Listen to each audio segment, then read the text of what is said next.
하나님 아버지, 지금 이 시간 삶의 여러 관계로 인해 상한 마음과 다친 마음을 가지고 나온 주님의 자녀들을 안아주시고 위로하여 주옵소서.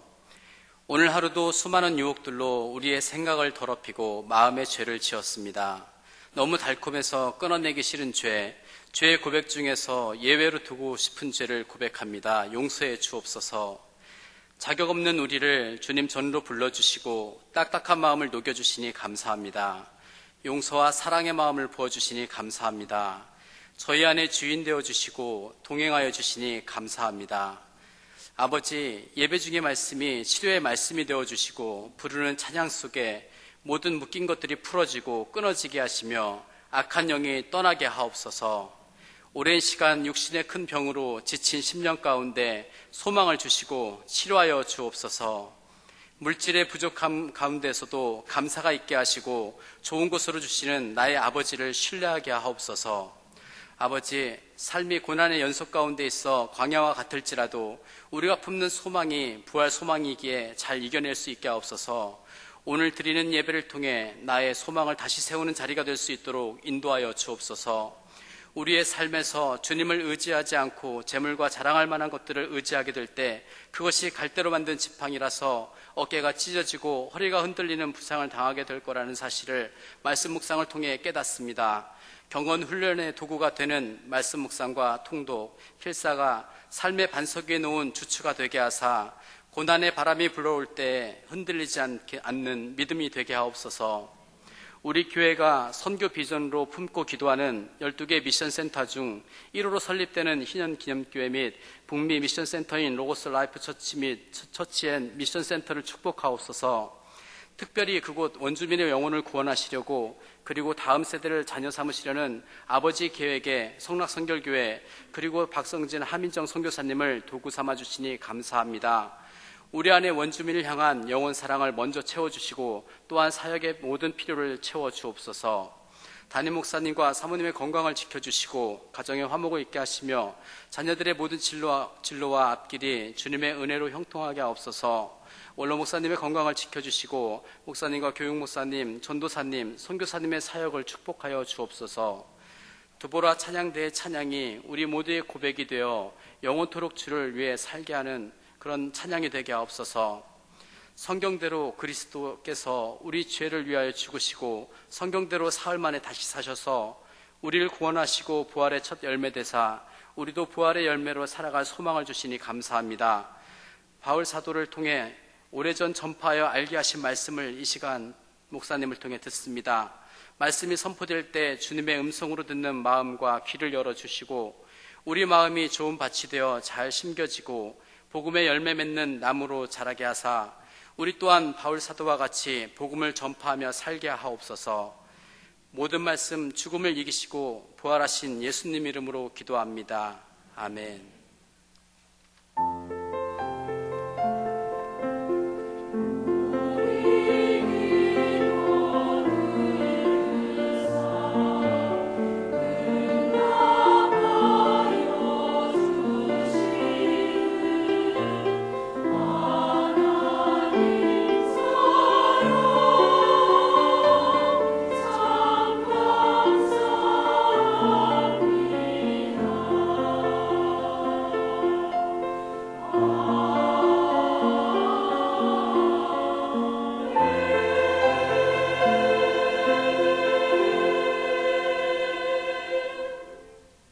찬송가 부르기 시간입니다. 오늘은 평소처럼 새로운 찬양을 배우는 게 아니고 돌아오는 주일에 부를 찬양, 예배 찬양 두 곡을 부르도록 하겠습니다. 몇 주 전부터 계속 공지해 드린 대로 돌아오는 주일 2시에 찬양 세미나가 우리 교회에서 있습니다. 모든 성도들이 참여하는 찬양 세미나인데 그날 특별히 담임 목사님께서 대예배 때, 주일 예배 때 설교 말씀도 찬양에 관한 말씀하시고 전 성도가 같이 사부 합창으로 찬양을 불렀으면 좋겠다 계속 말씀하셨는데 지난주 주일 오후 PM 때 같이 불러봤고 오늘 이 시간에 한번 같이 사부로 불러보는 시간을 가졌으면 좋겠습니다. 그래서 우리 솔리스트 선생님들이 한 파트씩 부르실 거예요. 특별히 오늘 솔리스트 선생님 두 분 소프라노 알토 그리고 김은 목사님이 베이스를 하고 제가 테너를 할 거예요. 그래서 여러분도 각자 파트에 맞춰서 불러주시면 됩니다. 그래서 304장 그 크신 하나님의 사랑 1절 2절 그리고 405장 주의 친절한 팔에 안기세 1절 2절 같이 부르도록 하겠습니다.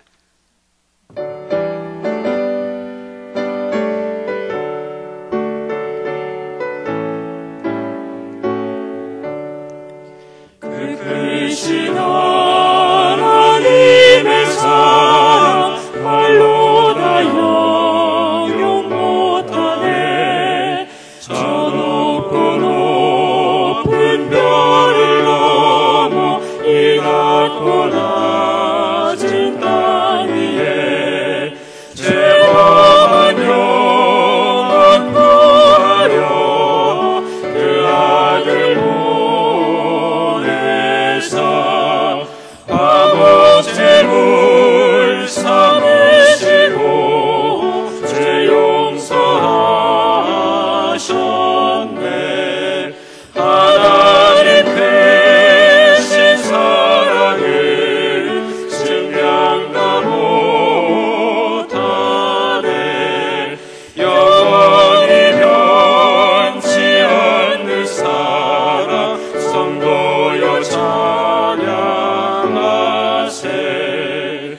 괴로운 시절 지나가고 땅 위에 영화세 할 때 주 믿지 않던 영혼들을 큰 소리 외쳐 울어도 주님의 성도들에게 그 사랑 베푸사 우리의 죄 사했으니 그를 잊을까. 하나님 크신 사랑은 증량다 못하네. 영원히 변치 않는 사랑 성도여 찬양하세. 네, 405장 주의 친절한 팔에 안기세 같이 부르시겠습니다.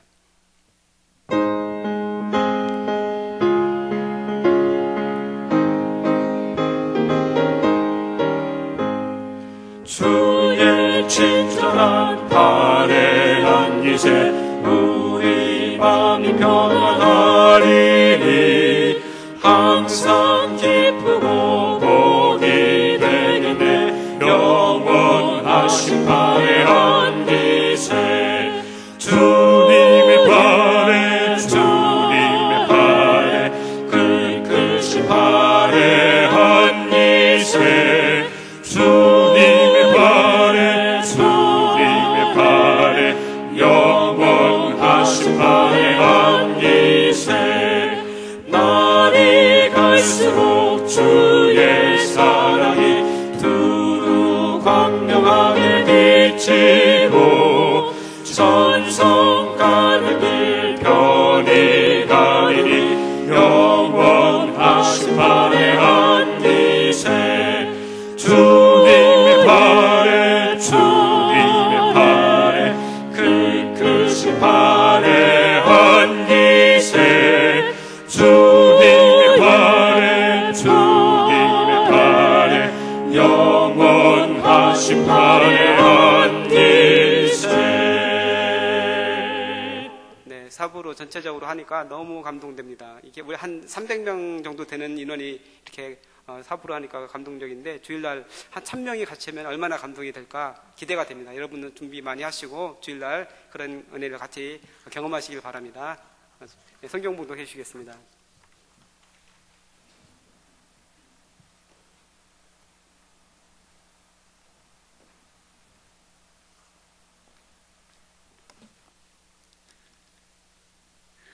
오늘 말씀은 고린도전서 15장 1절부터 11절 말씀입니다. 봉독하겠습니다. 형제들아, 내가 너희에게 전한 복음을 너희에게 알게 하노니 이는 너희가 받은 것이요 또 그 가운데 선 것이라. 너희가 만일 내가 전한 그 말을 굳게 지키고 헛되이 믿지 아니하였으면 그로 말미암아 구원을 받으리라. 내가 받은 것을 먼저 너희에게 전하였노니 이는 성경대로 그리스도께서 우리 죄를 위하여 죽으시고 장사 지낸 바 되셨다가 성경대로 사흘 만에 다시 살아나사 게바에게 보이시고 후에 12 제자에게와 그 후에 500여 형제에게 일시에 보이셨나니 그 중에 지금까지 대다수는 살아있고 어떤 사람은 잠들었으며 그 후에 야고보에게 보이셨으며 그 후에 모든 사도에게와 맨 나중에 만삭되지 못하여 난 자 같은 내게도 보이셨느니라. 나는 사도 중에 가장 작은 자라.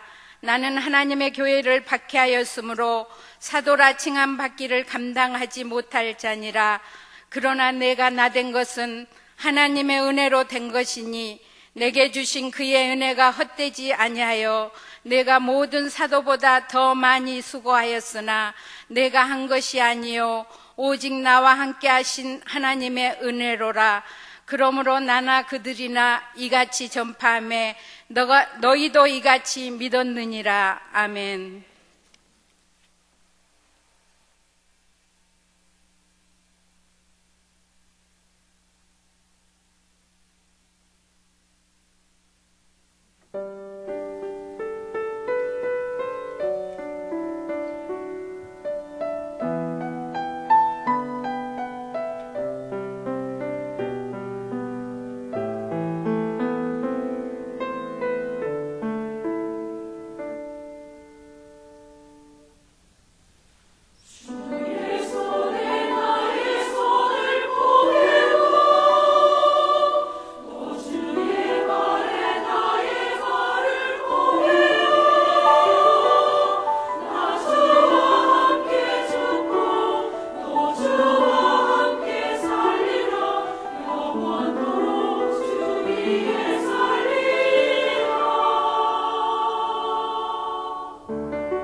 인사하겠습니다. 안녕하십니까. 예, 저는 싱크청년부 20동체 부회장을 맡고 있는 양성민이라고 합니다. 그리고 오늘 추첨을 도와주실 20동체 회계 주재학 형제입니다. 오늘 이제 다음 주부터 시작하게 될 이제 꿈송 각 교구 대표자분들을 모시고 이 앞에서 이제 순서를 추첨하게 됩니다. 그래서 지금 그 1교구부터 8교구까지 교구 대표자분들께서는 이 앞으로 나와주시기 바랍니다.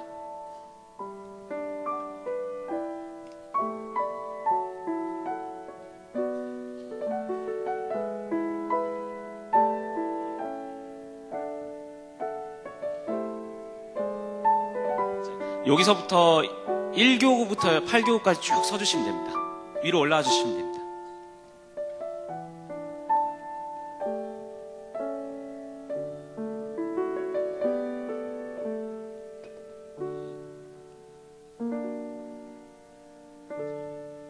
혹시 2교구 교구 대표자분 계십니까 혹시?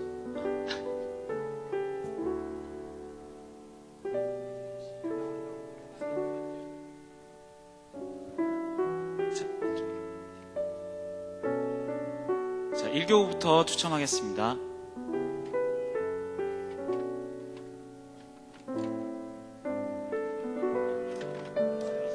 열어서 확인해 주시고 말씀해 주시면 됩니다.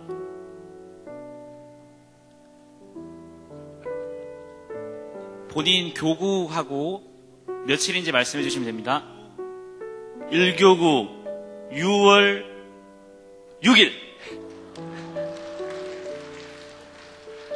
2교구 4월 18일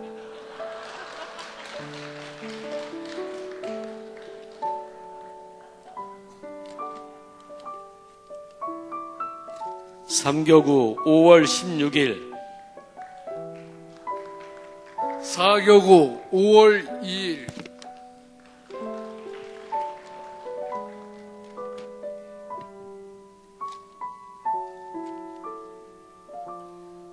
5교구 4월 25일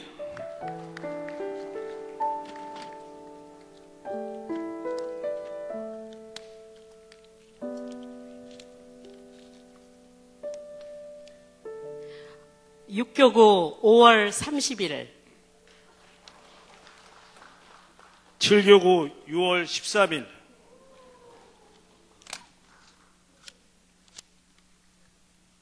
8교구 5월 9일입니다.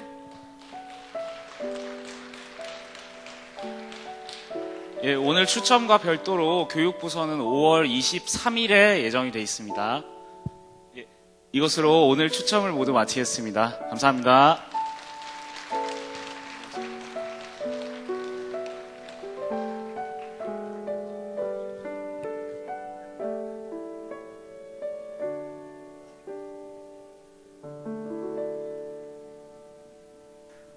누가 제일 잘 뽑으신 거죠? 근데 장로님들 중에서도 역시 관록이 있는 분들이 뽑으시는 게 달라요. 우리 장광호 장로님은 제일 일찍 순번을 뽑으시는 거 봐요. 그리고 그 다음에 백운기 장로님이 또 그 다음 날짜 뽑으시는 거 봐요. 역시 관록대로 뽑으십니다. 우리 장광호 장로님 2교구 너무 좋으시죠? 바로 다음 번입니다. 다음 수요일입니다. 치열하게 그렇게 암송해 주시기를 바랍니다. 우리말에 매도 먼저 맞는 게 낫다 이런 말이 있는데 하여튼 잘 뽑으셨습니다. 또 우리 양성환 형제 또 이렇게 수고해 주셔서 우리 신구 공동체 형제 두 분 감사합니다. 오늘도 예배 순서마다 우리 섬겨주신 분들에게 감사합니다. 성경봉독 우리 권사님 아주 잘 해주셨습니다. 또 드보라 찬양대 참 가사가 감동적인 찬양이에요. 또 찬양을 잘 해주셨습니다. 고맙습니다. 또 다드림 찬양단 또 성도님들 섬겨주셔서 고맙습니다. 기독교 역사에서 기독교 신앙이 위험할 때마다, 그러니까 기독교 신앙이 약해지고 또는 병들고 또는 그 시대 속에서 교회가 교회 역할을 제대로 하지 못하고 이럴 때마다 기독교가 도대체 뭐냐, 또 기독교 신앙의 본질이 뭐냐, 그런 얘기들을 했습니다. 또 그런 책, 글들이 나오기도 했고요. 우리가 믿는 신앙이 과연 옛날에 예수 그리스도께서 가르치셨던 그 믿음, 그 신앙하고 이게 같은 거냐? 우리가 믿는 신앙의 원천 또는 시원, 처음 시자 근원 원자 써가지고 우리가 믿는 그 신앙의 시원, 그 원천은 도대체 뭐냐? 이런 거를 묻는 질문이 발생하는 거죠. 여러분과 제가 믿고 있는 이 신앙이, 또 우리가 요즘 생활하고 있는 이 기독교 신앙이 과연 2000년 전에 예수 그리스도의 가르침과 또 바로 그 직후에 이어진 초대교회 또는 초대교회를 원시교회 이렇게도 얘기를 해요. 근원 원자 처음 시자해서 가장 처음에 교회가 가졌던 신앙, 고백했던 신앙하고 이게 과연 같은 것일까요? 이런 질문을 던질 수 있죠. 오늘 아까 권사님이 잘 읽어주신 고린도전서 15장 1절부터 11절, 근데 이 구절 중에서 3절 이하의 몇 절은요, 신약 성경 전체 중에서 아마도 가장 초기에 신앙 고백이 이러했을 거다. 성서학자들이 그렇게 얘기하는 부분이 바로 고린도전서 15장 3절 이하의 몇 절입니다. 신약 성경은 예수님께서 계실 때 기록된 게 아니에요.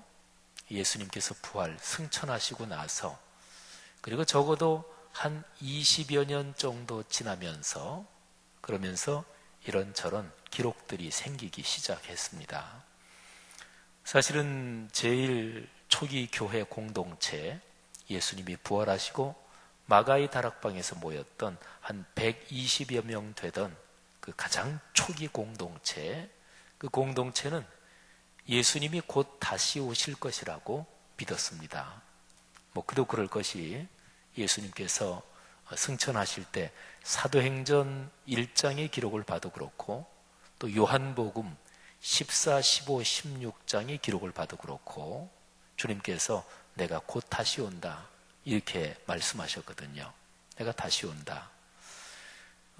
예수님의 12사도들, 또 사도 바울을 비롯해서 성경을 조금만 자세히 연구해 보면 가장 최초의 초기 교회 공동체는 주님의 재림이 얼마 멀지 않아서 다시 오실 것이다, 이렇게들 생각을 했습니다. 주님께서 곧 다시 오시니까 주님께서 가르치신 말씀을 글로 기록해 놓아야 할 필요를 별로 느끼지 못했겠지요. 그러니까 예수님의 12제자들이나 그 초기의 공동체 그 사람들은 자기들이 세상을 떠나기 전에 주님께서 다시 오실 것이다, 이런 생각들을 꽤 많은 사람들이 했다. 이게 성경학자들의 일치된 연구입니다. 이런 상황에서 이제 주님의 재림을 열망하면서 또 주님이 다시 오신다, 주님이 부활하셨다, 이런 복음을 전한 거지요. 그런데 해가 한두 해 더 가고 5년, 10년 또는 15년, 20년이 지나면서, 그러면서 지도자들이 한 사람, 두 사람 세상을 떠나게 됐습니다.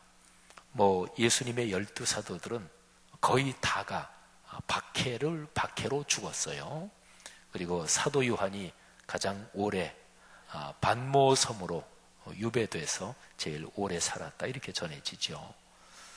많은 지도자들이 박해로 세상을 떠나고, 또 시간이 20년, 30년 흐르면서 자연적으로 세상을 떠나기도 하고, 그때 이제 초기 교회 공동체가 주님께서 다시 오신다는 그 말씀은 우리가 생각하는 것처럼 그렇게 빨리는 아닌가 보다, 이런 생각들을 가지기 시작했습니다.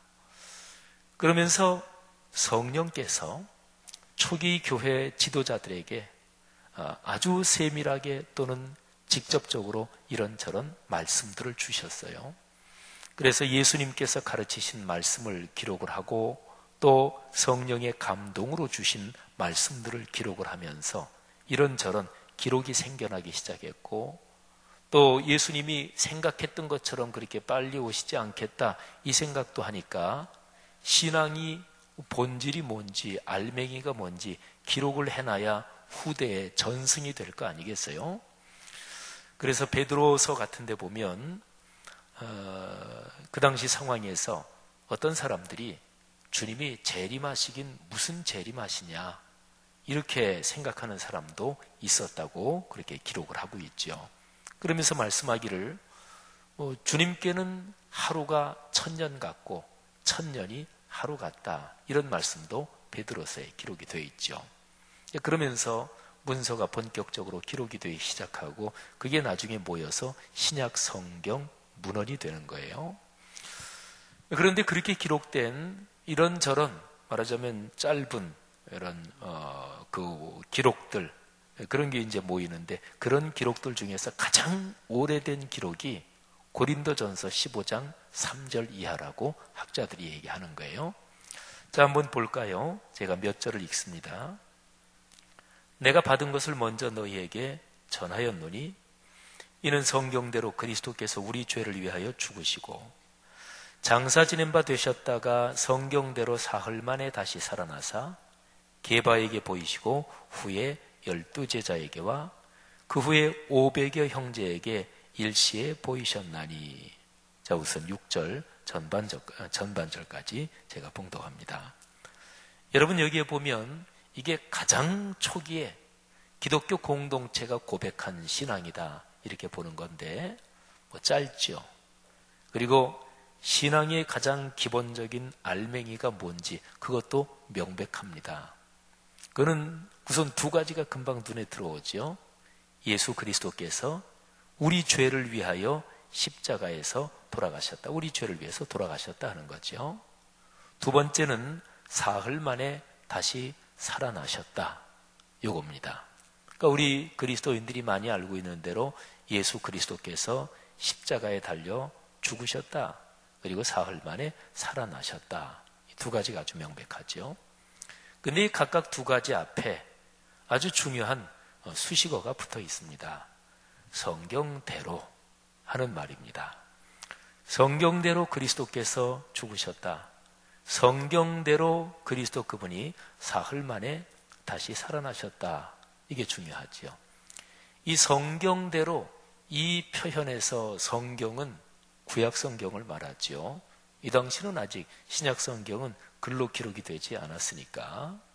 근데 이 표현 때문에 아브라함 이후 또는 창세 이후 하여튼 구약 성경 전체 기록이 기독교 공동체에 접속이 되고 연결이 되는 거죠. 그러니까 예수 그리스도의 사역과 그 사역을 통해서 생긴 교회 공동체는 구약에서 이스라엘 백성이 하나님께 받았던 사명, 그 사명을 말하자면 바통을 이어받듯이 릴레이 경주에서 말이죠. 하나님의 그 사명을 받은 공동체가 되는 거예요. 이스라엘, 구약 성경 시대의 이스라엘 민족 신앙에서 핵심은 무엇인가요? 그건 말할 것도 없습니다. 모세 오경이라고 하는 창세기, 출애굽기, 레위기, 민수기, 신명기, 성경 구약 차례대로 5권을 중심으로 한 구약 성경. 그게 이제 이스라엘 민족 신앙의 핵심이잖아요. 그게 심장이죠. 근데 여기에 성경대로 그거는 바로 그거를 말하는 거예요. 그러니까 기독교 신앙은 구약 성경 전체를 하나님의 거룩한 말씀으로 받아서 그래서 이어진다 그러는 거죠. 자, 기독교 신앙의 핵심 두 가지. 그건 아까 조금 전에 말씀드린 대로 죽으심과 부활이에요. 근데 제가 요 구절에 3가지가 있다고 말씀드렸어요. 그러면 하나가 더 뭘까요? 제가 아까 5절과 6절 전반절까지 제가 봉독했죠. 보이셨다. 그리고 또 보이셨다. 이런 말이 반복이 되죠. 게바에게 보이셨다. 이 게바는 베드로를 말합니다. 그리고 후에 12제자에게 보이셨고 그 후에 500여 형제에게 일시에 보이셨다. 500여 형제는 아마도 예수 그리스도께서 승천하실 때 거기에 모여있던 성도들을 가리키는 말일 수가 있습니다. 근데 어쨌든 여기에서 중요한 거는 다른 사람들에게 부활하신 주님께서 보이셨다 하는 거지요. 근데 여기에 보면 제일 먼저 베드로, 그리고 12제자, 그리고 500의 형제, 점점 확대되지요. 베드로 한 사람에게 보이시고, 그리고 12제자에게 보이시고, 그리고 500여 명에게 일시에 보이셨다. 부활하신 예수님이 누구에게 제일 먼저 나타나셨을까요? 이것은 사복음서 기록에 따라서 전승이 조금씩 달라요. 그런데 누가복음의 기록에 의하면 부활하신 예수님이 제일 먼저, 그러니까 천사 본 거 말고, 빈 무덤에 가서 천사 본 거 말고, 부활하신 예수님이 제일 먼저 나타난 사람은 게바, 베드로였습니다. 근데 이제 다른 복음서에서는 막달라 마리아 이렇게도 기록을 하는데요. 성경은 사복음서도 그렇고 여기저기 이게 단순하게 본문만 보면 모순되는 구절들이 있어요. 제가 지금 말씀드린 것도 그래요. 누가복음에서는 베드로에게 제일 먼저 보이셨고, 또 다른 데서는 막달라 마리아에게 보이셨고, 이런 식입니다. 이게 기독교에는 손해일 거 아니겠어요, 그죠? 그러니까 쉬운 얘기로 이쪽 저쪽을 말을 맞춰야 될 더 좋다 이렇게 생각될 거 아니겠어요? 그런데 기독교 신앙은 2000년 동안, 신약 성경은 2000년 동안이죠, 대략. 그리고 구약 성경은 문서로 기록된 게 주전 한 7, 800년 전, 이때부터 시작되니까 근한 다 따지면 한 3000여 년 이렇게 된다고 볼 수가 있겠죠. 근데 기독교 신앙은 기록된 본문이 모순된 것처럼 보이는데 그거를 바꾸지 않았어요. 그러니까 전승대 내려오는, 구약은 히브리어가 거의 다 히브리어고, 그 다음에 이제 다른 언어들이 조금 들어있어요. 신약 성경은 헬라어고 또 다른 언어들이 조금 들어있기도 하고. 근데 기본적으로 구약은 히브리어, 신약은 헬라어인데, 제일 처음에 여기 고린도전서는 사도 바울의 편지거든요. 그때는 인쇄술이 없었으니까 사도 바울이 고린도전서 이거를 썼을 거 아니겠어요? 사도 바울이 직접 펜을 들고 손으로 썼다 이렇게도 볼 수 있고, 근데 대개 대서 바울이 불러주고 말을 하고 옆에 책상에 앉아서 이렇게 쓰는 사람이 있었을 것입니다. 바울의 편지를 보면 그렇게 대서하는 더디오라는 사람 이름이 기록이 되어 있기도 해요. 어쨌든 이 고린도전서 편지만 해도 사도 바울이 제일 처음 썼을 그 종이, 그 편지, 그거는 남아있지 않아요. 근데 이게 뒤에 계속 이어지려면 이거를 또 필사를 해야 되잖아요. 그래서 필사한 것들을 사본이라고 그러죠. 그러니까 원본, 사본. 근데 그때는 인쇄술이 없었으니까 인쇄술로 해서 이거를 만장을 인쇄한다. 그럼 만장이 다 똑같겠죠. 근데 손으로 쓰잖아요, 필사는. 그래서 필사한 것마다 한 줄이 빠질 때도 있고, 우리가 읽을 때도 어떨 때 이렇게 하다가 건너뛰어서 읽을 때도 있잖아요. 그래서 어떤 사본은 한 줄이 빠지고, 또 어떤 사본은 글자 하나를 좀 잘못 쓰고. 그런데 그런 사본들이 많으니까 그런 사본들이 계속 전달돼 내려오면서 가장 정확하게 그거를 계속해서 유지하느라고 무진 애를 쓴 거예요. 그러니까 기독교 역사는 성경 본문이 전승돼 내려온 역사다, 이렇게 얘기할 수가 있습니다. 그리고 이 성경 본문의 전승은 엄청난 노력과 순교의 각오와, 그리고 심지어는 아주 옛날 사본들, 옛날 사본에서 짐승 가죽에 이렇게 쓴 거, 양피지에 쓴 것들이 있거든요. 근데 그런 오랜 옛날 사본을 들여다보면서 사본 막 대여섯 개를 놓고 이렇게 보면은, 아, 요거는 여기서 틀렸고 원래는 이렇게 했다, 그걸 알 수가 있거든요. 그거는 이제 학교에서 강의하는 교수도 알아요. 제가 옛날에 안양에 있는 어떤 신학대학에서 강의할 때, 한참 옛날입니다. 제가 대학원에서 강의를 하는데, 근데 그 강의를 할 때 거기에 대학원생들이 강의를 듣는데, 목회자들도 현장에서 이제 간 목회하는 사람들이죠. 그런 사람도 여러 명이 됐어요. 그리고 교수가 한 학기 강의를 하면, 그러면 그 학생들이, 대학원 강의는 수가 그렇게 많지는 않으니까 그때도 한 20여 명 이렇게 이제 세미나를 듣는데, 그러면 대개 이제 알지요. 또 첫 시간에 서로 소개도 하고 목회한다 그러고, 또는 이런 소개도 하니까. 그리고 이제 강의를 한 학기 하게 되면, 아우, 저 학생은 참 진실하구나, 또는 저분은 개척에서 지금 목회하고 있다는데 진짜로 헌신적으로 목회하는구나. 그걸 알죠. 근데 그러고 나서 제가 그 학기에 강의를 하면서 지금도 기억이 있는 게 우리 기독교인의 윤리적인 태도에 대해서 제가 얘기를 많이 했어요. 기독교인 거짓말하면 안 된다. 한국 교회가 또 그리스도인이 이 사회에 정직성을 끌고 가야 되고 윤리적인 덕목을 끌고 가야 된다. 사회로부터 신뢰를 마땅히 받아야 된다. 또 사업하는 그리스도인은 정직해야 된다. 뭐 등등 그런 얘기를 제가 많이 했어요. 그러고 나서 이제 그 학기의 마지막 기말 논문을 이제 받았을 거 아니겠어요. 이제 학부 강의나 이런 거 할 때 학생이 뭐 4, 50명 또는 100여 명 이렇게 해도 되면 그 논문 또는 레포트 받아가지고 채점하기가 굉장히 힘듭니다. 그래서 뭐 우리 뭐 학교 다닐 때 우스갯소리로 교수들이 그 채점하기 힘들면 시험지 그냥 선풍기 제일 세게 꽉 틀어놓고 이렇게 날려가지고 가까이 떨어지는 거 무거우니까 그거는 점수 많이 주고 뭐 그런다고도 하는데 뭐 그러는 교수가 어디 있겠어요? 뭐 조교시켜서 채점하는 경우는 뭐 혹시 있을지 모르겠어요. 근데 뭐 한 20명 정도니까 기말 논문을 쓰라고 해놓고 그게 이제 A4 용지로 하면은 적어도 한 6, 7장 되니까 그러니까 다 읽어봐야 채점을 할 거 아니겠어요. 그런데 이렇게 읽고서 여러 명 거 읽는데 어떤 거 딱 읽으니까 이상하다. 이 문장 저 앞에서 읽은데 거기서 봤는데 그래가지고 봤어요. 그랬더니 똑같아요. 이거 봐라. 그러고서 제가 또 보니까 똑같은 게 3개가 있어요. 이제 다 똑같은 건 아니고 거의 막 베낀 거죠. 또 컴퓨터니까 컴퓨터로 쭉 긁어서 그냥 베끼면 되잖아요. 근데 그거를 이렇게 놓고 비교하면 누가 제일 처음에 쓴 거고 누가 그 다음에 베낀 거고 이걸 알 수가 있어요. 하여튼 혹시 기회 되시면 해보시면 그거 알 수 있어요. 그래서 제가 3명을 그때 이제 전화를 먼저 했죠.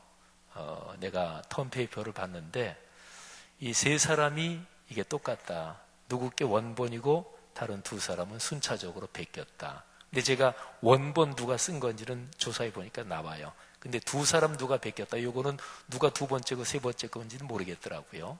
그래서 제가 그 중에 원본이라고 생각되는 사람한테 당신이 원본인데 보여줬지? 이렇게는 얘기 안 하고 전화를 해서 얘기하고 3사람이 베낀 게 확실하면 나한테 얘기해라. 그랬더니 나중에 이실직고 하더라고요. 근데 그 3사람 중에서 2사람은 지금도 기억이 나는데 2사람은 진짜 진실한 분이에요. 진짜 진실한 분이에요. 그리고 개척에서 진짜로 헌신적으로 목회하는 사람이에요. 근데 제가 그런 사람이 그렇게 베꼈다는 것 때문에 제가 놀랐잖아요. 근데 나중에 그 3사람이 이실직고 하는데 무슨 얘기를 하냐면 그렇게 베끼는 게 그게 하나님 앞에서 죄인 줄 생각을 못했대요. 그런 거예요. 어떤 사람이 성령의 충만을 받아서 방언 기도하는 사람은 거짓말 안 하나요? 천만에요. 방언 은사 받은 사람이 거짓말 잘할 수도 있어요. 우리 한국에서 신앙생활을 아주 열심히 하는 어떤 한 사람, 그 사람하고 독일에서 1년에 교회 한 2번, 3번 나가는 사람. 그러니까 독일에서 어떤 사람이 나 그리스도인입니다. 기독교입니다. 신앙이. 그러면 부활절 나가고 또 성탄절 나가고 또 뭐 한 번 정도 나가고 이럴 수 있어요. 근데 독일 그리스도인이라고 자기를 기독교인이라고 얘기하는 사람이 1년에 그렇게 한 3-4번 나가는 그 사람하고 우리 한국에서 진짜 교회 생활 열심히 하고 신앙생활 진실히 하는 이 2사람하고 이 독일 사람하고 한국 사람하고 교통규칙은 누가 더 잘 지킬까요? 네, 독일 사람이 더 잘 지킵니다. 그러니까 신앙이 좋아도 교통규칙 안 지킬 수가 있어요. 그러니까 신앙이 좋다는 거하고 그 사람의 사회 문화적인 행동 또는 습관 이거는 별개의 문제일 수가 있어요. 그러니까 기독교 신앙 교회는 말이죠. 그 사회 전체의 사회적인 문화가 바람직하도록 그런 걸 끌고 가야 되거든요. 그러니까 기독교 신앙은 끊임없이 배워야 돼요. 내가 은혜를 받았다. 그걸로 원포인트로 다 해결되는 일은 없습니다. 그는 사도행전을 봐도 그래요. 사도행전 2장에서 오순절 성령이 강림했잖아요. 성령의 능력을 받고 제일 처음 설교한 사람이 베드로예요. 그럼 베드로는 얼마나 강력하게 성령의 은혜를 받았겠어요. 그러면 사도행전은 성령께서 강림하셔서 복음이 점점 전파되는 것을 기록한 게 사도행전이거든요. 근데 베드로가 사도행전 2장에서 성령을 강력하게 체험했는데도 베드로는 우리가 예루살렘에만 있지 말고 계속 가서 복음을 전해야 된다. 그거를 베드로는 몰랐어요. 그래서 사도행전 10장 넘어가면 고넬료 집에 성령께서 막 등을 떠밀어 가지고 가라. 그리고 나서 베드로는 깨달아요. 복음을 전해야 되는구나. 여러분, 그래서 기독교 신앙은 인격적인 거예요.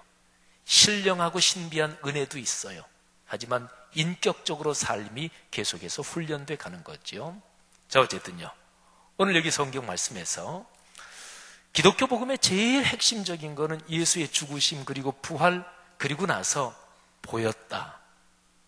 베드로에게, 12제자에게, 500의 형제에게. 이 세 번째가 뭐냐면 부활의 증거가 있다, 이런 거예요.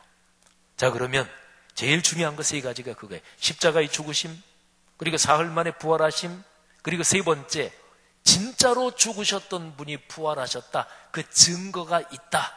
그 증거가 뭐냐? 예수님이 게바 12제자 500의 형제에게 나타나셨다. 이게 증거입니다. 자, 이 세 가지가 가장 초기 교회가 전파하고 가르쳤던 핵심이 이 세 가지입니다. 첫 번째, 두 번째는 간단한데 세 번째는 조금 증거, 그렇지, 예수께서 돌아가시고 다시 부활하신 그 증거가 있다는 얘기인데 그것도 중요하지. 하지만 머리에 분명히는 안 들어오지요. 제가 조금 다르게 설명을 드릴게요. 아마 신앙생활을 오래 하신 분들은 부활절 설교를 들으면서 예수께서 분명히 부활하셨다, 그는 역사적인 사실이다, 이런 설교를 50년 신앙생활한 사람은 부활주일마다 부활주일 설교를 적어도 50번은 들었을 거 아니겠어요?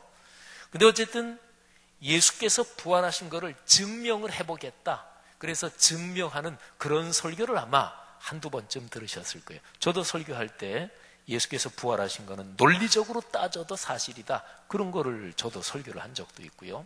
가장 간단하게, 어렵지도 않습니다. 예수님이 십자가에 달려 돌아가시기 전에 대제사장들이 빌라도 총독한테 이렇게 요구해요. 저 예수란 자가 살아있을 때 자기가 죽으면 사흘 만에 부활한다고 얘기했다. 그러니까 제자들이 시체를 훔쳐가고서 예수님이 부활했다 그러면 저 예수란 자가 살아있을 때보다 예루살렘 또는 이 이스라엘이 더 소란스럽고 복잡할 거다. 그러니까 철저하게 무덤을, 군인들을 많이 배치시켜서 무덤을 지켜야 된다, 이렇게 총독한테 요청을 해요. 그랬더니 총독이 뭐라고 얘기하냐면 당신들한테도 군대가 있으니까 당신들 사람들 풀어서 열심히 지켜라 그럽니다. 그러니까 이런 상황이니까 대제사장들이 예루살렘 성전 경비대가 있었거든요. 그건 로마 군인 말고 성전 경비대 가지고 무덤을 당연히 지켰겠죠. 그리고 예수님이 십자가에 달려 돌아가셨을 때 제자들은 다 도망쳤어요. 그렇게 나약했던 제자들이 왜 시체를 훔치려고 감히 엄두를 냈을까요? 그는 당연히 그러지 못했을 거예요. 그 다음에 또 하나, 만일에 시체를 훔쳐가지 못하고서 그냥 부활했다 이렇게 거짓말을 했다면, 그러면 시체는 대제사장들, 이 사람들이 말하자면 보관하고 있었을 테니까 거기에다가 예수가 부활했다고 여기 시체 있는 거 봐라, 그렇게 보여줬을 거 아니겠어요, 그죠? 그러니까 이런 식으로 논리적으로 상황을 조금만 따지면 길은 하나밖에 안 남아요. 무슨 일인가 일어났다, 그리고 그게 부활이다, 이거 하나밖에 안 남거든요. 이게 보통 부활을 증명하는 아주 논리적인 증명이에요. 그거 얼마든지 가능합니다. 그런데 가장 초기에 복음이 전파될 때 이 제일 초기의 복음의 내용이 세 가지라고 그랬는데 죽으신 부활 그리고 부활하신 예수님이 나타났다. 근데 이 세 번째가 부활한 증거단 말이죠. 근데 부활한 증거를 논리적으로 그렇게 설명하지 않고요, 예수의 부활을 목격한 사람들을 보면 안다, 이렇게 말하는 거예요. 목격한 사람들을 보면 안다. 어떤 사람이 이제 검찰이나 경찰에서 조사를 받는다고 생각해 보세요. 근데 조사를 받는 사람이 거짓말한다, 그러면 거짓말 탐지기라는 게 있잖아요. 근데 거기 하면은 이게 거짓말이다 이걸 알 수도 있고, 굉장히 노련한 수사관들은 그 사람을 신문을 하면서 그 사람의 눈빛이나 뭐 이런 걸 보면서도 뭐 탐정도 그런다 그러잖아요. 그죠? 근데 어떤 사람이 자기는 세상이 두 쪽 나도 진짜야, 뭐 어떤 수사를 받다가 진짜로 억울해서 뭐 자살을 하는 사람도 있잖아요. 그리고 나중에 전부 다 하니까 진짜로 그게 범인이 아니었다 뭐 이런 경우도 있잖아요. 근데 사람이 진짜로 경험하면 그 사람에게 이게 어느 정도로 나타나게 되어 있습니다. 그런데요, 예수께서 부활하셨다, 이거를 오늘 여기 기록에 의하면 베드로가 제일 먼저 부활하신 예수님을 봤어요. 두 눈으로. 12제자가 두 눈으로 봤어요. 500여 명의 가장 초기 그리스도인들이 부활하신 주님을 신체의 눈으로 직접 봤어요. 그리고서 그들은 성령의 감동을 받아서 부활의 복음을 전하기 시작합니다. 아까 말씀한 대로 12제자들은 요한 빼고는 전부 다 순교했어요. 순교한 그리스도인들이 부지기수였어요. 그런데 그들이 사람이 자기 목숨까지 내놓을 정도로 가장 소중한 것이 뭐가 있을까요? 자녀를 위해서 목숨을 버리는 부모들이 있죠. 이념과 사상을 위해서 목숨을 버리는 사람도 세상에는 존재합니다. 공산주의 이념을 위해서, 민주주의 자유의 이념을 위해서 목숨을 버리는 사람도 있어요. 또 돈 벌기 위해서 목숨을 거는 사람도 있습니다. 그런데 예수 그리스도께서 십자가에 달려 돌아가셨다, 그리고 사흘 만에 부활하셨다, 그 주님을 믿으면 영원한 생명을 얻는다, 말하자면 이 단순한, 핵심으로 보면 단순하죠. 이 단순한 내용을 증거하다가 체포돼 가지고 너 그 신앙 부인하면 예수를 안 믿는다고 하면 살려준다, 그런데 안 그러면 죽는다. 그런데 계속해서 예수님을 부인하지 않고 죽임을 당한 사람들이 계속해서 이어졌다고요. 가장 초기의 역사는 그거는 피해 순교의 역사였고 박해의 역사였거든요. 그리고 그 복음이 여기에 문서로 기록돼서 이게 계속해서 이어진 거예요. 지금 여기 계신 여러분이나 우리까지 이어진 거예요. 예수 그리스도의 부활이 역사적인 사실이 아니었다면, 예수 그리스도의 부활을 증거하고 거기에 삶 전체를 거는 이런 사람들이 2000년 동안 이어질 수 있었을까요? 그리고 단순하게 목격했다 이 정도가 아니라 성경에서 말씀하는 것은 예수 그리스도 부활하신 그분이 영으로 우리 안에 지금 살아서 움직이신다 이거거든요. 그러니까 예수 그리스도의 부활은 어떻게 증명하느냐, 그건 논리적으로 증명하는 게 아니에요. 그렇게도 가능하기는 해요. 예수 그리스도의 부활을 증명하는 것은 부활을 체험한 사람들의 삶을 통해서 증명하는 거예요. 여기 있는 여러분과 우리의 삶을 통해.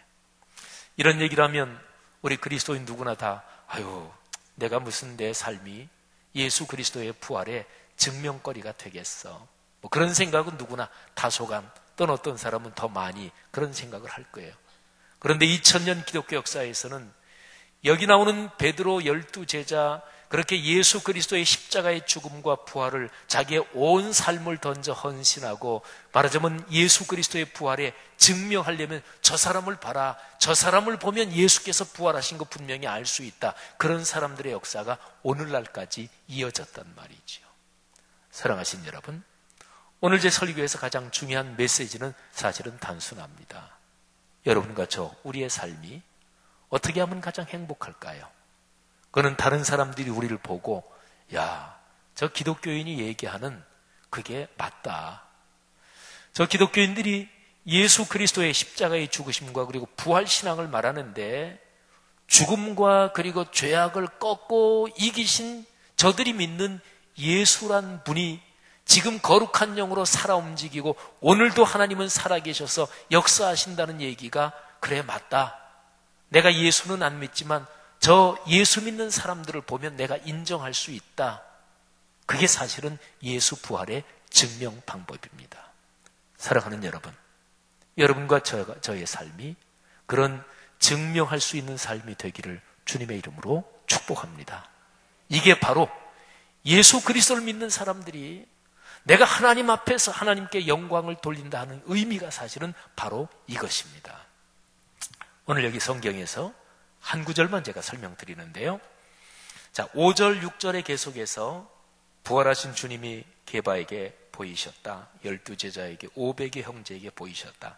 근데 바로 6절에 보면 그 중에 지금까지 대다수는 살아있고 어떤 사람은 잠들었으며, 이거는 세상을 떠났다는 것을 뜻해요. 그 후에 야고보에게 보이셨다. 이거는 예수님의 동생 야고보예요. 12사도 야고보가 아니고 그 후에 모든 사도에게 보이셨다. 그리고 요까지는 7절까지에 기록된 사람은 예수님을 직접 배웠던 사람들이에요. 예수님한테 예수님의 말씀을 직접 배웠고, 예수님이 이 땅에서 육신을 입고 계실 때, 또 부활하고 40일을 더 계셨을 때, 그때 이미 예수님을 믿고 예수님의 가르침을 귀로 듣고 예수님을 실제 신체의 눈으로 본 사람들이 7절까지. 근데 8절, 9절에 10절까지도 여기에는 특이한 한 사람이 나옵니다. 8절, 9절, 10절에서 사도 바울은 이렇게 얘기해요. 나도 예수님을 봤다. 근데 바울이 예수님을 본 거는 좀 특이합니다. 사도행전에 바울이 예수님을 만난 거를 바울이 간증하는 장면이 여러 번 나와요.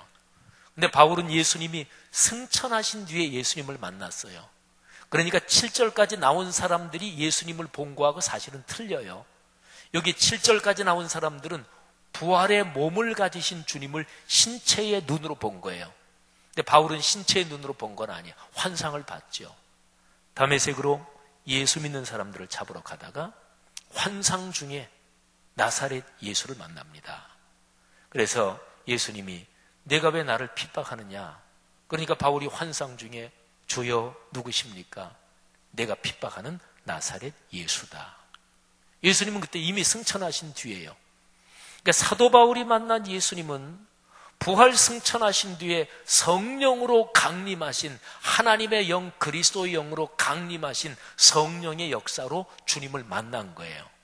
자, 이렇게 되면 예수 그리스도의 십자가의 죽으심과 부활을 증명, 연결되는 고리가 다 풀립니다. 예수님이 승천하시기 전까지는 부활의 몸을 가지신 주님을 자기들의 신체의 눈으로 목격한 사람들이 있었어요. 그리고 그 뒤에는 부활의 몸을 가지신 주님은 하늘로 오르셨지만 그리스도의 영, 하나님의 영이, 성령이 계셔서, 말하자면 예수 그리스도께서 계속해서 부활의 능력으로 역사하신다는 것을 성도들과 같이 동행하시면서 증명하신 거예요. 그 성령의 역사가 오늘까지 이어지는 거죠. 그래서 사도 바울은 맨 마지막 11절에서 이렇게 얘기합니다. 그러므로 나나 그들이나 이같이 전파했고 너희도 이같이 믿었다. 무슨 얘기냐면 사도 바울이 그 당시에 다른 사람들이 바울 당신은 예수님이 살아계실 때 제자가 아니지 않느냐? 예수님이 살아계실 때 직접 가르침을 받았고 직접 주님과 식사했고 주님을 직접 두 눈으로 봤고 특별히 부활하신 주님을 본 사람들의 말은 믿을 수 있지만 사도 바울 당신의 말을 어떻게 믿냐? 이런 비난 공격이 있었을 거예요. 거기에 대해서 사도 바울이 부활하신 주님을 목격한 증인들, 그리고 자기도 그 연결선상에 있다, 이렇게 얘기를 하는 거죠. 근데 바울이 이 얘기를 하면서 가장 중요하게 강조하는 건 바로 그거예요. 8, 9, 10절에서 바울이 자기에 대해서 뭐라고 강조합니까? 예수 그리스도를 직접 모시고 있었던 그 제자들보다 자기가 더 수고했다, 이런 얘기도 하잖아요.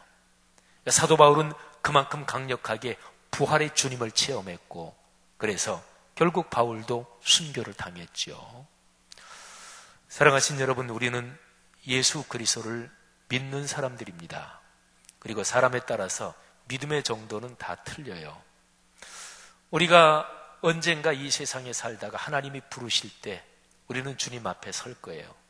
근데 그리스도인들 중에서 그거야 뭐 가봐야 알지, 뭐 이 세상에 사는 동안이 중요하지, 뭐 그거야 천국이 있다면 감사한 일이고, 이 정도 되는 사람은 기독교의 가장 본질적인 신앙에 대해서 사실은 자각이 없는 사람이죠.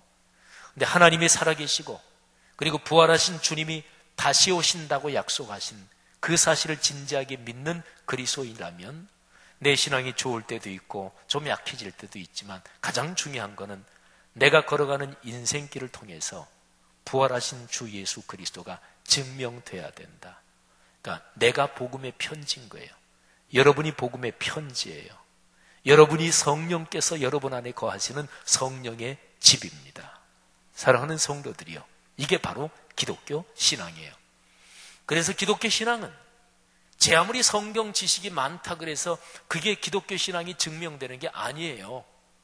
제가 늘 강조하는 대로 말씀이 구약부터 이어지는 신약까지 이어지는 이 말씀이 우리의 삶으로 작동돼야 돼요.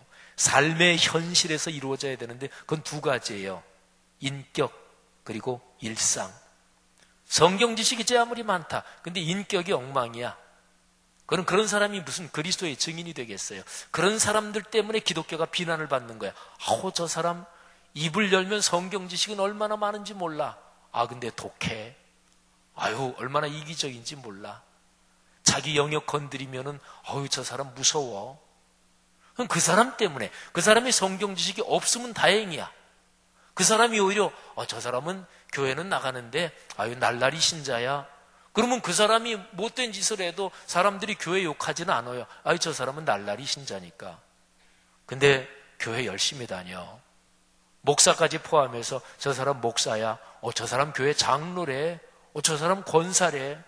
예수 믿는 사람들이 교회 직분의 그 시스템을 다 알지는 못해도 흔히 얘기하는 것처럼 목사야 당연히 알겠고 장로, 권사, 집사도 당연히 알겠죠. 저 사람이 집사래. 근데 집사가 저래? 사랑하신 여러분, 예수 그리스도의 십자가의 죽으심과 부활, 이게 기독교 복음의 핵심인데 이게 내 삶을 통해 드러나야 되는 거예요. 그럴 때 하나님께서 그 가정 가문을 축복하십니다. 우리 오늘 이 자리에 있는 여러분들의 가정 가문이 그런 축복으로 이어지기를 주의 이름으로 축원합니다.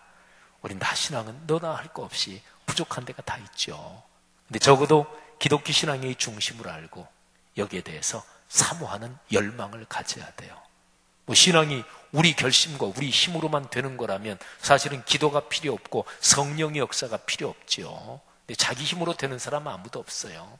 그리고 기도하지 않고 성령의 능력을 의지하지 않으면서 자기 의지로 신앙생활하는 사람은 반드시 사고칩니다. 그러니까 주님 저는 부족합니다. 주님께서 도와주셔야만 제가 바르게 신앙생활할 수 있습니다. 주님 저는 약합니다. 주의 거룩한 영께서 저와 함께 하옵소서. 이런 사람의 신앙이 계속 성숙해 가는 거죠. 성도 여러분들이요, 늘 꾸준하게 기도하시고 그리고 우리 속에, 여러분 속에 계시는 성령 하나님을 의지하고 걸어가시는 우리 모두가 되기를 주의 이름으로 축복합니다. 자, 우리 찬송을 하나 부르고 축도로 예배를 마칠 텐데요. 계속해서 우리가 부활을 묵상하면서 162장 찬송을 부르는데 반주를 들으면서 우리 가사를 먼저 잠깐 묵상하지요. 부활 찬송 중에서요 162장이 굉장히 좋습니다. 근데 이게 왜 좋으냐면 부활하신 주님의 능력이 우리의 삶의 현장으로 이어진다. 그리고 우리가 인생길 다 걸어가도록 부활의 능력, 부활의 힘이 우리의 인생길을 인도하다가 그리고 영원한 천국까지 이른다. 그러니까 부활 사건 그 자체만이 아니라 부활의 능력으로 우리가 부활의 증인이 되는, 부활의 증명이 되는 그런 가사가 여기 162장에 담겨 있어요. 자, 가사 한번 잠깐 보세요. 1절 부활하신 구세주 나 항상 섬기네. 온 세상 조롱해도 주 정령 사셨네. 세상 사람들은 그러죠. 아이고 무슨 죽은 사람이 살아? 조롱하지요. 그러나 주님은 정령 사셨습니다. 어떻게 알아요? 그 뒤에 가사 보세요. 그 은혜로운 손길 부드러운 음성 주 예수 나와 함께 늘 계시네. 살아가시면서 주님의 은혜로운 손길을 느끼세요. 주님의 부드러운 음성이 들려요. 그게 들리는 사람은 온 세상이 조롱해도 당신들은 아직 모르지. 내 주님 부활하셨어. 오늘도 나와 같이 계셨어. 그럴 수 있는 거죠. 후렴 보세요. 예수 늘 살아계셔서 주 동행하여 주시면 늘 말씀하시네. 주님이 여러분의 삶에 동행하세요. 늘 말씀해 주세요. 삶이 어렵고 힘들고 지칠 때 누구를 찾아요? 이런저런 나름대로 삶에 지치고 힘들 때 해결하는 방법이 있죠. 어떤 사람은 사우나 간대요. 어떤 사람은 며칠 여행 갔다 오면 좀 풀린대요. 그래도 좀 나아진대요. 어떤 사람은 되게 먹으면 그래도 풀린대요. 진짜 풀리든가요? 그런데 믿는 사람이라면 주님 동행해 주시고 주님 말씀 들어야 될 거 아니겠어요? 예수 예수 내 구세주 예수 내 맘에 살아계시네. 늘 살아계시네. 2절 가사 보면은 온 세상 살펴보니 주 사랑 알겠네. 그러니까 세상 돌아가는 걸 보니까 주님이 역사하시네. 주님이 함께 하시네. 남북 관계를 보니까 주님이 함께 하시네. 이런저런 걸 보니까 주님이 함께 하시네. 온 세상 역사 돌아가는 걸 보면서 주께서 역사하시는 거를 그리스도인은 보는 눈길이 있는 거죠. 내 맘 아플 때도 주 사랑 알겠네. 이 세상 풍파 이길 힘 주시는 주님 다시 영광 중에 오시리.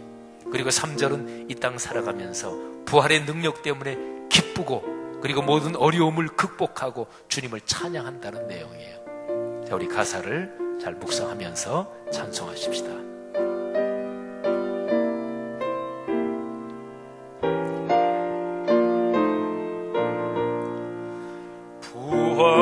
부활하신 구세주 나 항상 섬기네. 온 세상 조롱해도 주 정령 사셨네. 긴 내로운 손길 부드러운 음성 주 예수 나와 함께 늘 계시네. 예수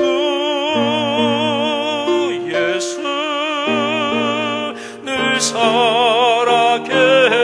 살아계셔서 주 동행하여 주시며 늘 말씀하시네. 예수 내 구세주 예수 내 맘에 살아계시네. 늘 살아계시네. 온 세상 살펴보니 주 사랑 알겠네. 내 맘이 아플 때도 주 사랑 알겠네. 이 세상 풍파 이길 힘 주시는 주님 주 예수 영원토록 찬양하네. 예수 늘 살아계셔서 주 동행하여 주시며 늘 말씀하시네. 예수 내 구세주 예수 내 맘에 살아계시네. 늘 살아계시네. 주 믿는 성도들아 다 기쁜 노래로 주 예수 우리와 함께 다 찬양 드리세. 이 세상 소망이요 참 친구 되시니 주 예수 영원토록 찬양하세. 예수 늘 살아계셔서 주 동행하여 주시며 늘 말씀하시네.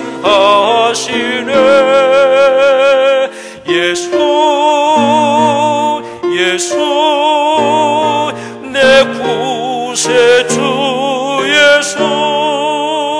내 맘에 살아계시네 늘 살아계시네.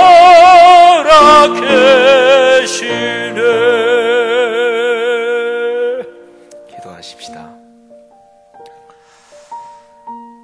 예수 믿으면 복 받는다 그러지요. 어떠세요? 진짜입니까? 난 예수 믿고 복 많이 받았어요, 목사님. 그러시는 분들 많이 있을 것입니다. 그런데 혹시 여기 계신 분들 중에서 지금, 지나간 과거 말고 지금 또는 요즘 어떠십니까? 예수 믿고 복 받으며 살고 있습니까? 주변 사람들이 여러분 볼 때 어떤가요? 이거는 목사, 장로, 권사 아무런 상관없습니다.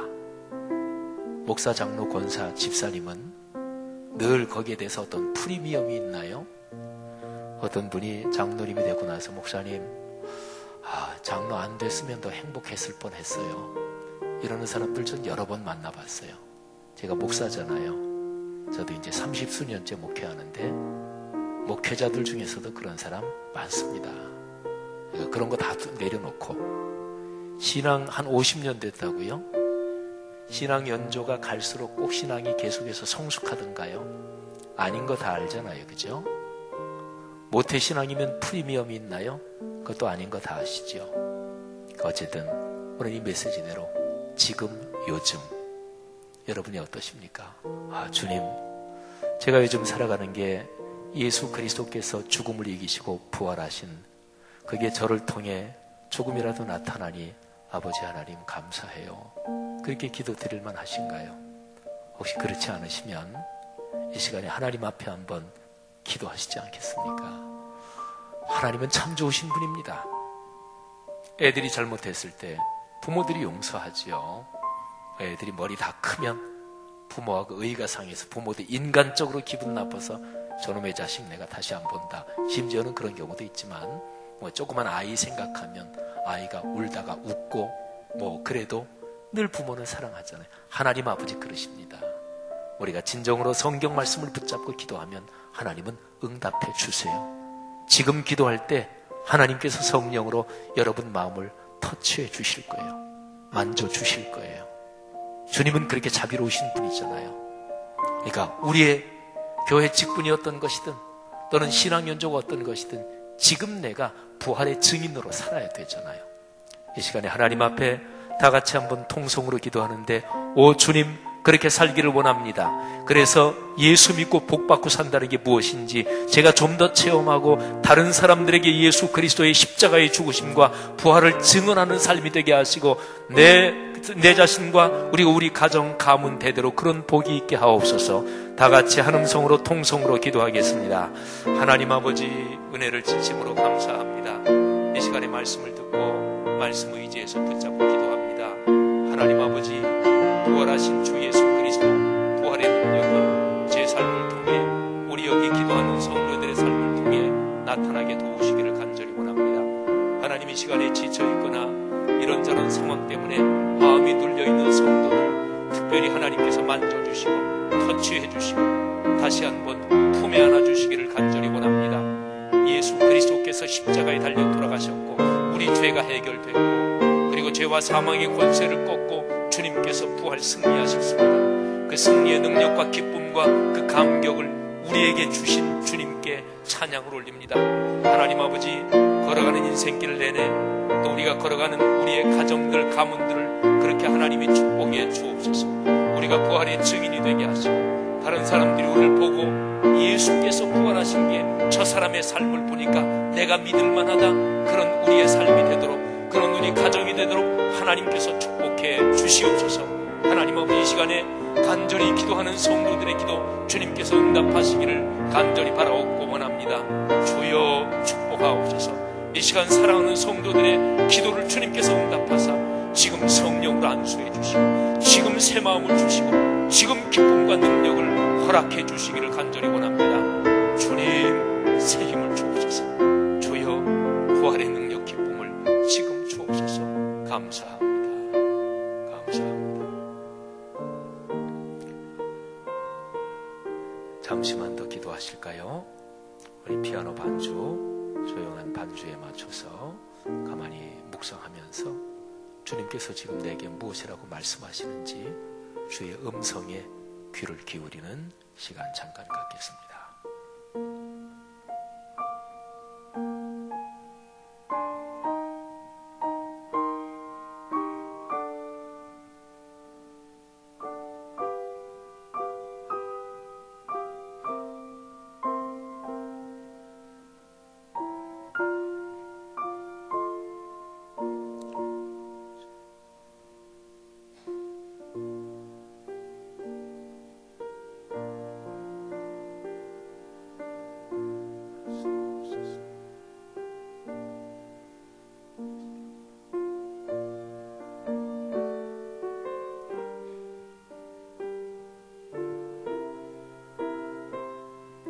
오 주여, 겸허하게 귀 기울이는 하나님의 자녀들에게 말씀해 주시는 것 감사합니다.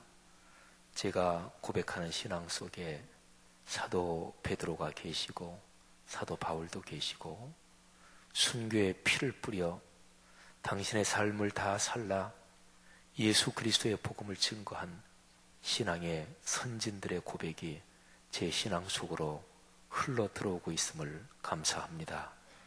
보통 사는 사람들, 자기 가문이 이렇다, 우리 아버지 할아버지 우리 가문이 이런 가문이다 자랑하기도 하는데, 제 신앙의 혈통 속에 예수 그리스도의 십자가의 보혈이 흐르는 것 주님 다시 한번 깨달았습니다.